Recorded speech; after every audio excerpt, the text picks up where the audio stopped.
Sí, al leer la Biblia, a menudo encontramos escenas muy especiales que nos muestran las primeras situaciones que ocurrieron en la historia de la humanidad. Por ejemplo, el primer matrimonio de la humanidad. ¿Acaso no se llevó a cabo esto a través de Adán y Eva? También se hace presente el primer asesinato de la humanidad. Caín, el hijo de Adán y Eva, asesina a su propio hermano por un problema de adoración. El primer guerrero poderoso de la humanidad, el guerrero, también aparece en la Biblia. Se trata de Nimrod. La humanidad se llena de orgullo. Colectivamente se oponen a Dios. Y así construyeron el primer rascacielos de la humanidad. Es la Torre de Babel. Además de eso, en la Biblia aparecen aquí y allá varias otras primicias de la humanidad.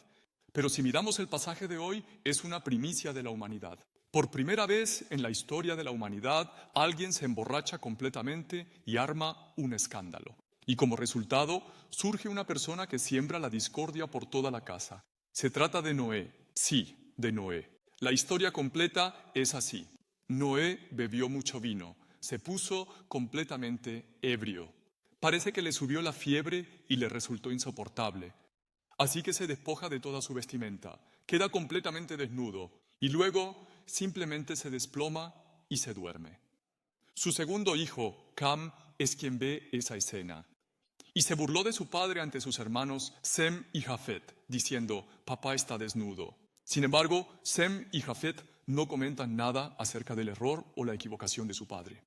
En lugar de eso, cubren la vergüenza de su padre con una manta. Más tarde, Noé se despierta de la borrachera.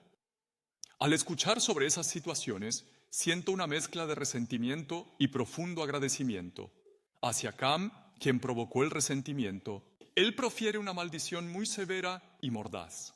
Y a Sem y Jafet, con ese inmenso corazón lleno de gratitud, derrama una bendición abundante sobre ellos. Ahora, al encontrar esta historia, me viene un primer pensamiento. Vaya, este hombre ¿es de verdad el mismo Noé que conocíamos? Díganme, ¿quién era Noé para ustedes, mis queridos hermanos? Al principio, en la Biblia, hay descripciones de Noé, ¿verdad? Capítulo 6. Allí, en el capítulo 6, versículo 9, dice de él, Noé era justo y perfecto en su época. Él había caminado con Dios, el Señor. En resumen, era una persona con una espiritualidad profundamente arraigada, sin igual en su época, y que mostraba una conducta sumamente piadosa y reverente. En inglés lo diríamos así, flawless, flawless.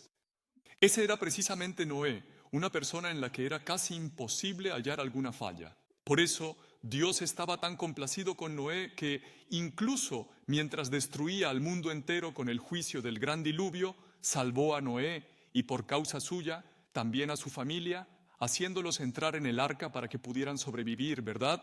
Ante Noé, el juicio del diluvio ha concluido y un nuevo mundo se ha abierto. Es como una situación como una segunda creación de los cielos y la tierra. Antes que cualquier otra cosa, Noé primero adora a Dios mediante un sacrificio. Es decir, empezó con muy buen pie, pero saben, esto es, no se sabe por qué, pero poco tiempo después, este hombre, de repente, se emborracha, queda completamente ebrio.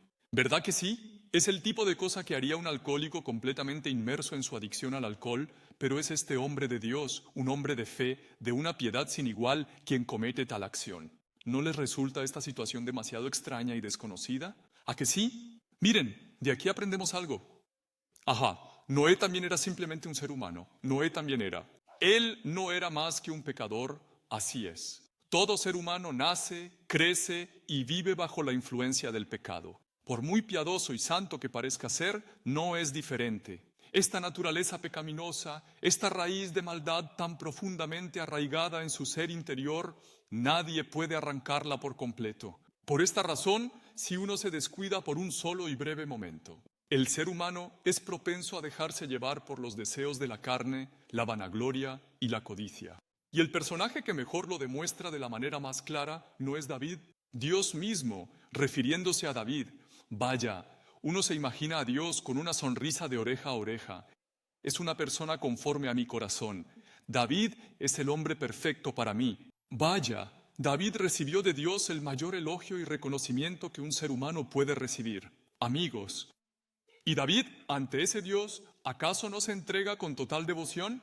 Incluso cuando el gigante filisteo Goliat injuria y maldice el nombre de Dios, retando al ejército israelita a la guerra, desde el rey, pasando por los generales más renombrados, hasta los soldados comunes, nadie se atreve a enfrentarlo por miedo, pero este niño, el joven David, al escuchar aquello, ¿no se ve envuelto en santa indignación? Por eso digo, yo lucharé y derribaré a ese incircunciso pagano, a ese Goliat que tanto insulta a nuestro Dios. Él toma unas piedras y en el nombre de Dios derriba a Goliat y así restaura la reputación y la gloria de Dios que Goliat había intentado deshonrar. ¿Verdad que sí? Y amigos, ¿qué hay de la adoración? Personas como nosotros, cuando adoramos, ¿no es cierto que a veces nos preocupa lo que la gente piense de nosotros? Y por ello quisiéramos alzar nuestras manos, aunque muchos no se atreven. Sin embargo, otros sí desean levantar sus manos. De todos modos, uno quiere levantar la voz y alabar con todas sus fuerzas, con todo el fervor y el alma. Desean adorar al Señor expresándose con todo el cuerpo y el alma, pero aún les importa lo que la gente a su alrededor piense. ¿Qué pensarán de mí? Por este temor, ¿no es cierto que dudamos y adoramos de forma tímida? Pero, ¿quién es David? El rey más grande y excepcional de Israel, esa figura tan grandiosa a la que todo el pueblo reverenciaba y admiraba como a un padre. ¿Acaso no era él? Este David, cuando adoraba a Dios, era impresionante. Bailaba y saltaba de una forma inimaginable, tanto que por el gran esfuerzo su ropa interior se desacomodaba, mostrando completamente su interior. Era muy intenso. Tanto así que su propia esposa, Mical, lo criticaba diciendo: ¿de verdad eres el rey? ¿Cómo puede un rey, por su dignidad, hacer tal alboroto ante el pueblo? ¿Saben qué es eso? Humillándose de tal forma, David estaba absorto en la adoración, totalmente entregado a Dios, ¿no es así?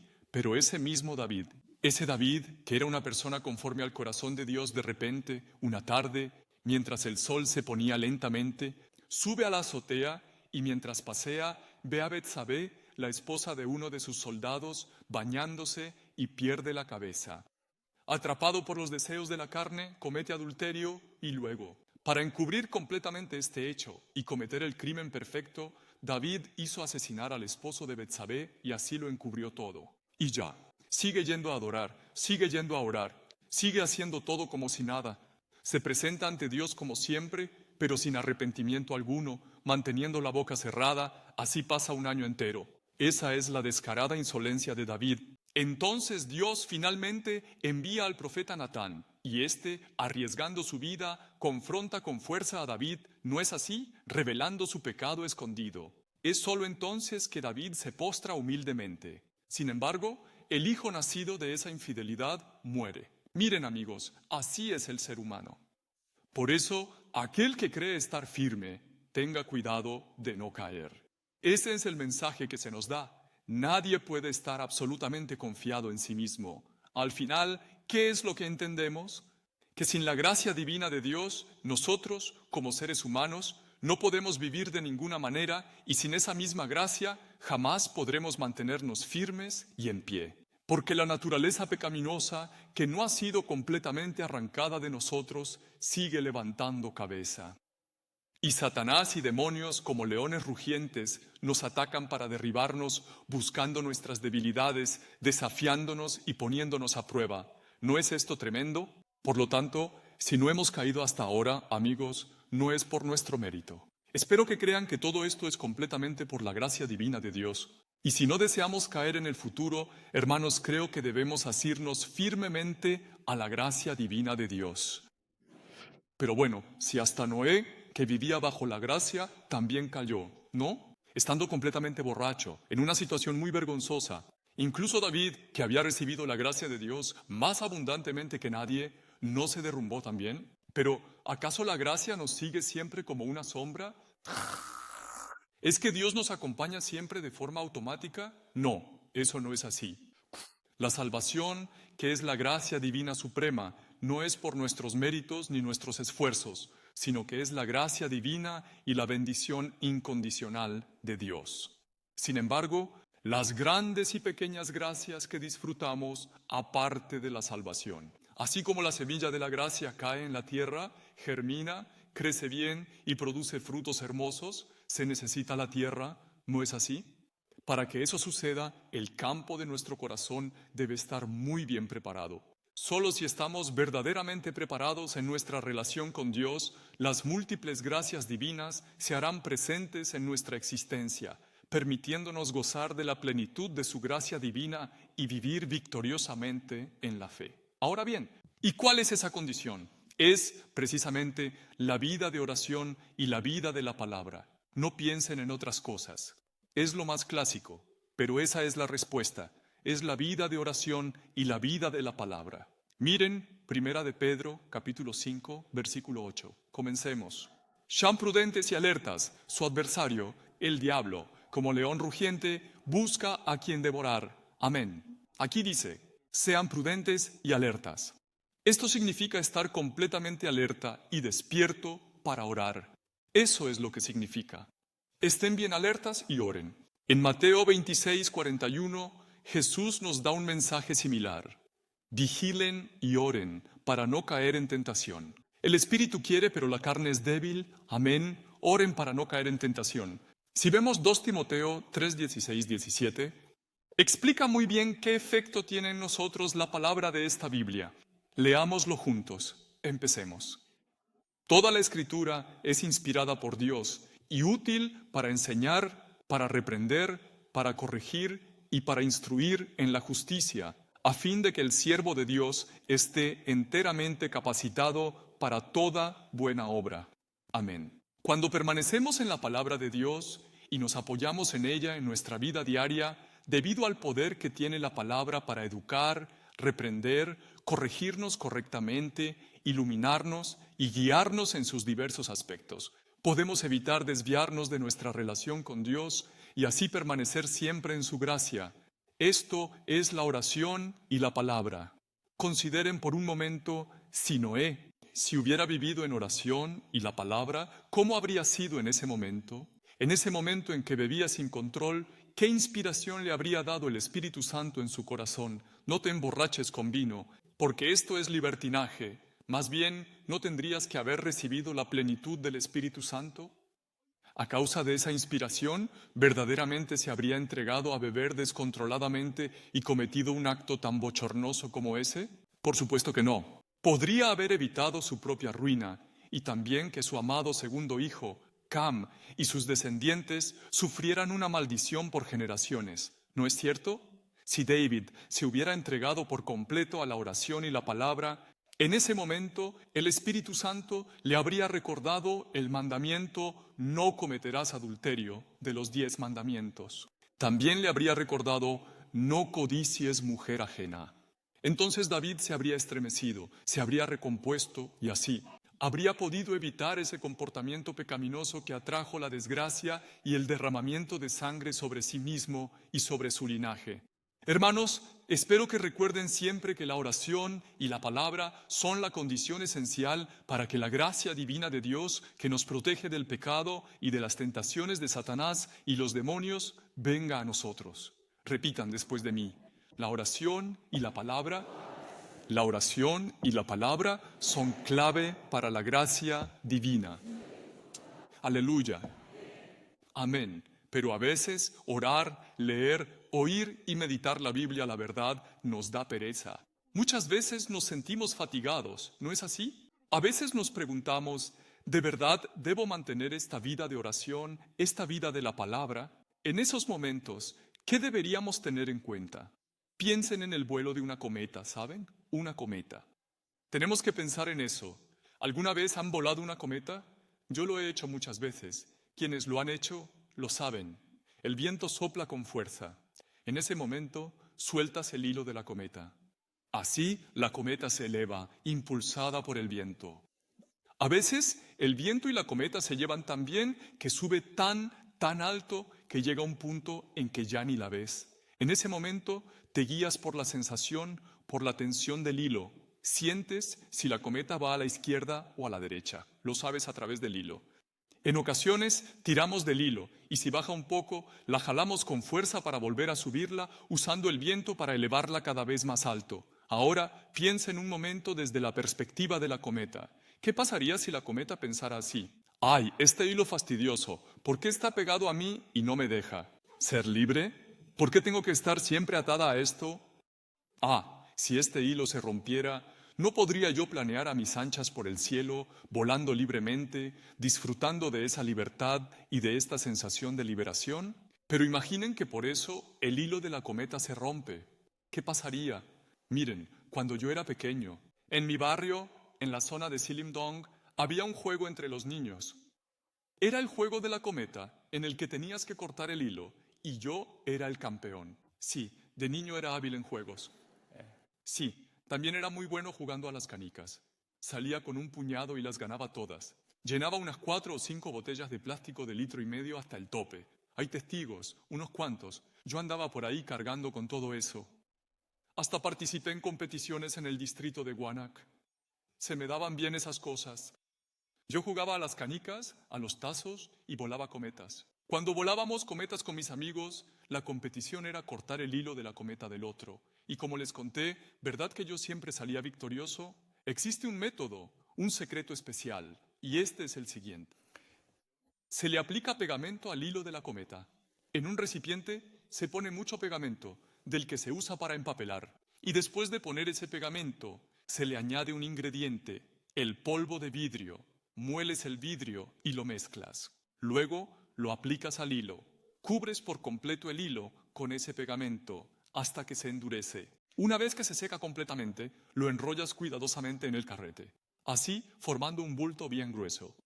Y luego, cuando sopla el viento, sueltas la cometa con los amigos y la echas a volar. Y que empiece la batalla.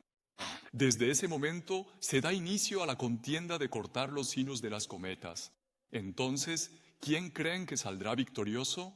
Se tiran, se enredan, se frotan, las cometas chocan y se lían en el aire y los hilos rozan entre sí provocando fricción. ¿Quién creen que ganaría? Yo, quien untó polvo de vidrio, siempre salía victorioso. Pero, oigan, lo más curioso de todo es que el hilo de la cometa de mis amigos simplemente se rompía en ese momento.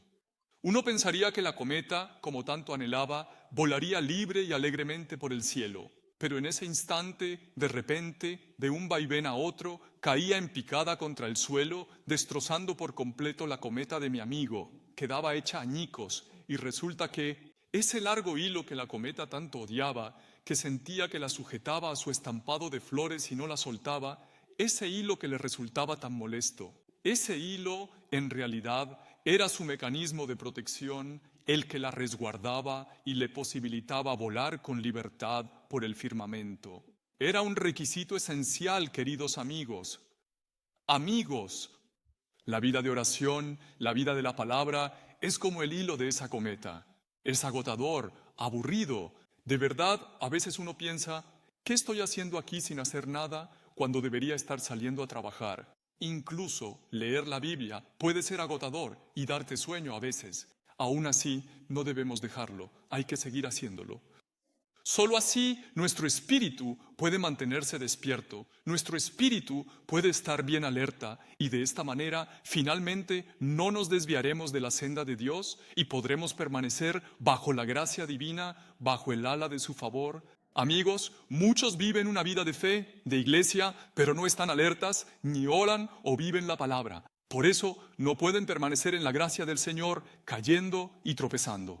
Al final, Noé, no solo por sí mismo, sino también por Cam, su segundo hijo, a quien tanto quiso al nacer, amamantó con tanto cariño y cuya presencia le trajo tanta alegría e incluso en el arca se sintió agradecido por su salvación. Noé, por no estar en la gracia divina en ese momento, por haberla perdido, hermanos, acabó sufriendo él mismo y su amado segundo hijo, Cam. Y no solo Cam, sino sus descendientes. Su linaje fue maldecido por generaciones. ¿No es un gran problema? Así, si estamos alertas, oramos y aunque canse, mantenemos la vida de la palabra, viviremos bajo la gracia del Señor. Pero si fallamos y caemos, nosotros mismos caemos en el sufrimiento, surgen problemas en la familia y traemos dificultades y apuros a nuestro entorno y a la iglesia. Queridos hermanos, nosotros en cualquier momento podemos caer y tropezar. podemos cometer pecado. Ustedes y yo somos seres que no podemos vivir sin la gracia divina. Mi deseo es que ustedes y yo, a través de la oración y la palabra, podamos ser de todos los santos que siempre viven en la gracia del Señor. Se los pido en el nombre de Jesús.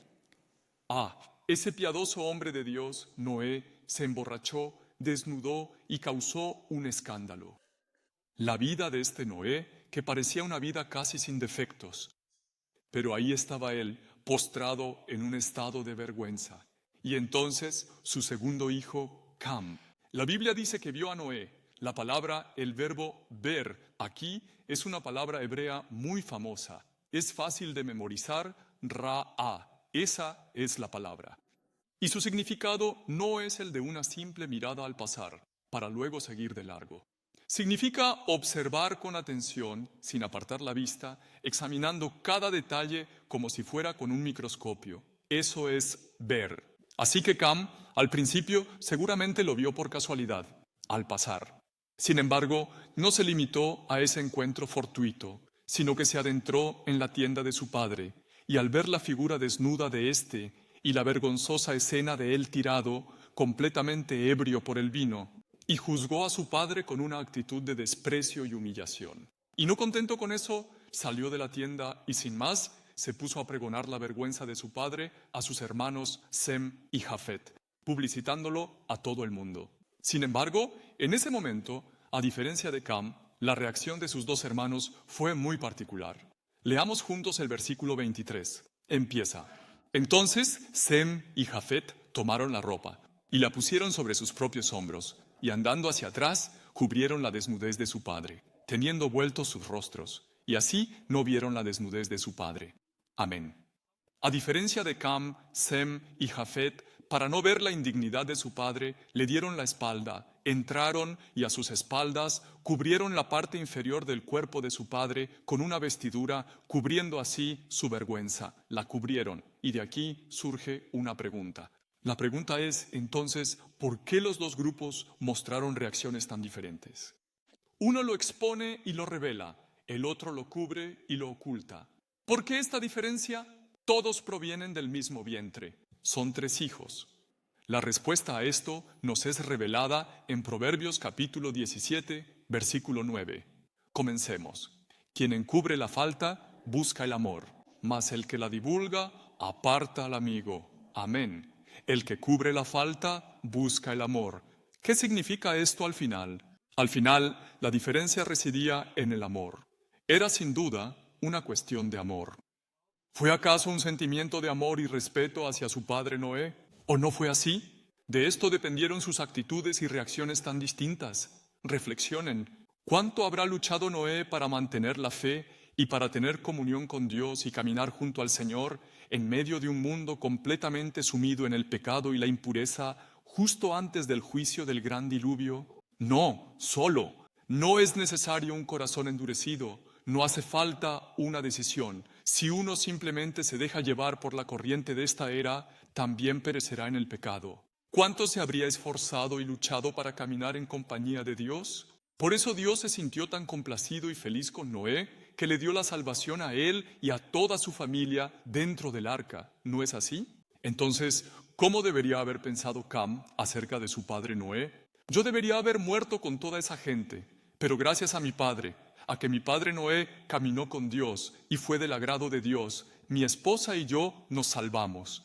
Qué agradecido estoy con mi padre. Aunque sea un padre imperfecto, aunque esté en esta situación tan caída, ¿no fue por nuestro padre que yo fui salvado y pude sobrevivir así? No, es decir, no debería haber exhibido un comportamiento y una respuesta idénticos a los de Sem y Jafet en esa situación. Pero Cam, olvidando el inmenso favor y gracia de su padre, lo ridiculizó y humilló. Fue un ingrato. Sem y Jafet, por otro lado. Sem y Jafet recibieron una inmensa bendición de Noé, mientras que Cam, por el contrario, fue objeto de una terrible y espantosa maldición que recayó sobre su descendencia y su familia para toda la eternidad. Recuerdo una parte de una película que vi una vez. Un hijo desnaturalizado, con arma e impermeable un día de lluvia. entra en la casa de sus padres, decidido a cometer el crimen perfecto. Luego, con aquella arma, apuñaló salvajemente y asesinó a sus padres, a su madre y a su padre. Y después de eso, para eliminar todas las pruebas de la escena, esparció harina por completo, por toda la escena. Así no dejaría huellas ni nada. Esparció harina por todas partes, incluso sobre los cuerpos. Luego huyó. Pensó que había cometido el crimen perfecto, pero fue atrapado. ¿Cómo lo atraparon? El equipo de investigación. ¿Cómo lo llamaríamos? ¿La unidad forense de la policía? Bueno, llegó al lugar e inspeccionó minuciosamente todo, esforzándose por recolectar pruebas. Y de repente, de casualidad, encontraron una uña de este tamaño dentro de la boca del cadáver de la madre. Una uña. Tenía una uña en la boca. Imagínense. Aquellos que utilizan cuchillos para atrapar a esas personas a menudo también terminan lastimándose a sí mismos. Porque cuando el cuchillo golpea el hueso, la hoja puede doblarse ligeramente, o el cuchillo se mueve bruscamente, o incluso al usarlo, puede resbalar, y así es como se cortan la mano.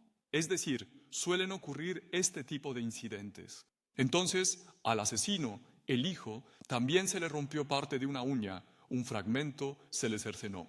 Pero fíjense, más tarde ocurrió algo. El detective protagonista descubre la verdad sobre la uña hallada en la boca de la madre. Lo que pasó fue que la madre, al estar muriendo por las puñaladas de su hijo, vio en el suelo la uña de su agresor que se había cortado al forcejear con el cuchillo, y mientras caía la metió en su boca. ¿Por qué hizo eso? Su hijo, un criminal, un asesino, un desalmado, pero ella, su madre, intentó comerse la prueba para que no lo atraparan, pero murió en el intento, sin fuerzas. Amigos, esa madre que lo trajo al mundo, por el gran amor que sentía por su hijo, trató de encubrirlo. El amor encubre. ¿Y nosotros qué tal? ¿Hemos experimentado un amor que encubre?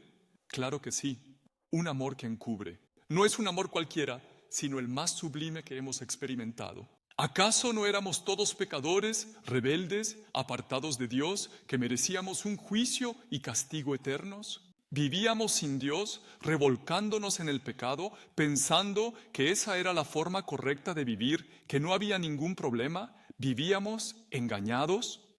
Pero Jesús por nosotros dejó su trono de gloria en el cielo y voluntariamente se hizo hombre y vino a esta tierra. En la cruz, Jesús, con su único cuerpo, derramó hasta la última gota de sangre. Su cuerpo fue desgarrado y sufrió grandemente. Y así recibió en nuestro lugar la maldición, el juicio y el castigo eterno que nosotros merecíamos. Y a todos los que por la fe aceptan esa verdad, se les ha concedido vida eterna y el poder de llegar a ser hijos de Dios. Aleluya. Amigos, ¿por qué Jesús cubrió todas nuestras faltas y pecados? El versículo de Juan 3:16 explica la razón. Comencemos. Porque tanto amó Dios al mundo que dio a su Hijo unigénito, para que todo aquel que en Él cree no se pierda, mas tenga vida eterna. Amén. ¿Por qué nos cubrió? ¿Por qué cubrió nuestros pecados, faltas y toda la maldición y juicio que merecíamos? Porque nos ama. Porque de tal manera amó Dios al mundo. Cuando se ama, se encubre. Jesús lavó los pies de sus discípulos, realizó el lavatorio de pies. Él lavó con agua los pies sucios, polvorientos y olorosos de sus discípulos, uno por uno. Después, Jesús mismo secó completamente la humedad con una toalla. Los discípulos estaban tan abrumados que no sabían dónde meterse, pero en ese momento Jesús les dijo: vayan ustedes y hagan exactamente lo mismo. Miren, si ven las audiencias del Congreso, las palabras dichas antes, todos los escritos que publicaron y el modo en que vivieron sus vidas, todo se expone minuciosamente, como si fueran sometidos a una radiografía. Incluso un comentario de una sola línea, dejado hace más de 10 años en un arrebato de ira, ya sea un comentario de internet o cualquier otra cosa, lo desentierran para usarlo como material para arruinar la reputación de la persona. Y en esto no hay diferencia entre izquierda y derecha. Todos son iguales, así son las cosas. Claro, la verificación de la moralidad y la capacidad mínima de un funcionario es esencial. Pero a veces uno piensa, esto ya es realmente exagerado. Si las cosas son así, ¿quién tendría el valor de aspirar a un puesto público? Hay momentos en que lo pienso. Pero amigos, ¿cuál es el problema? En esas audiencias, ¿acaso solo actúan así los que hacen esas preguntas tan incisivas y detalladas en la sala de audiencias? No. Incluso aunque estemos sentados apaciblemente dentro de ustedes y de mí, también existe esa tendencia a sacar trapos sucios, a exponer, a atacar, a crear chismes y a revelar todas las faltas y errores. Eso está completamente arraigado también dentro de nosotros. Aunque ahora estén sentados muy serios, en el fondo nos sentimos muy aliviados. Aliviados al chismear sobre otros, sentimos una profunda satisfacción. Es por eso que en Proverbios se menciona esto. Hablar de los demás es como un manjar especial que desciende hasta lo más profundo del vientre. Somos personas con una naturaleza que ama eso, pero el Señor nos dice, cubridlo, perdonad. Así como yo les perdoné y cubrí, de la misma manera, perdonen y cubran ustedes también, nos está diciendo. Amigos, mientras meditaba en el inexplicable comportamiento de Noé en el pasaje bíblico de hoy, ¿qué es lo que pensé? Se me ocurrió esto. Vaya, qué pena, esta es una gran mancha en la vida de Noé.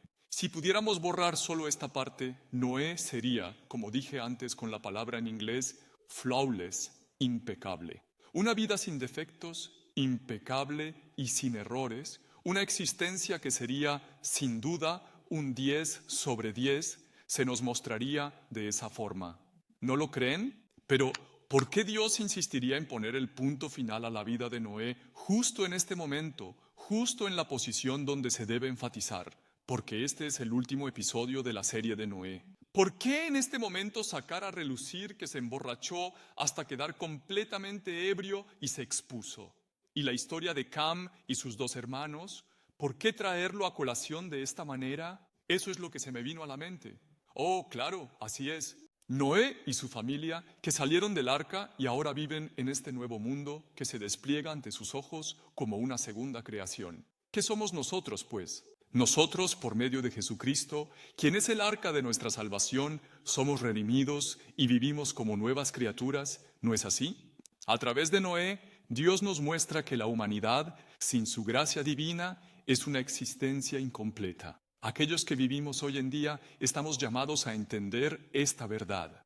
Seguramente, esto es lo que Dios quiere decirnos a nosotros, que vivimos como una nueva criatura gracias a Jesucristo, el arca de nuestra salvación. Y además, que como seres humanos debemos aprender a tolerar y a cubrir las faltas de los demás unos a otros. Que esa debe ser la forma de vida de una nueva criatura, lo cual es fundamental. Precisamente a través de este hombre Noé, quien al final de su vida deja una mancha, ¿no será que el Señor quiere enfatizarnos algo a través de la imagen de este hombre de Dios? Lo bueno es, así como Sem y Jafet recibieron una bendición a la persona que cubre a los demás, espero que todos ustedes crean firmemente en el hecho de que Dios los bendice. Eso es indudable, porque nuestro Señor es quien retribuye a cada uno exactamente según sus acciones. Si uno sigue exponiendo a los demás y señalándolos con el dedo, es como un eco que inevitablemente se le devuelve a uno mismo. Sin embargo, nuestro Señor, si proteges, cubres y aceptas a los demás, nuestro Señor también es un Señor que nos abraza, nos resguarda y nos acepta con amor. Queridos, deseo de corazón que al recordar estas palabras hoy, todos ustedes y yo podamos vivir siempre por la gracia divina. Y también ruego para que todos los santos de la iglesia de Hwangsung, quienes como una nueva criatura ahora viven una vida de fe por medio de Jesucristo, el arca de la salvación, puedan tener una vida que cubra, perdone y acepte a los demás. Los bendigo en el nombre de Jesús.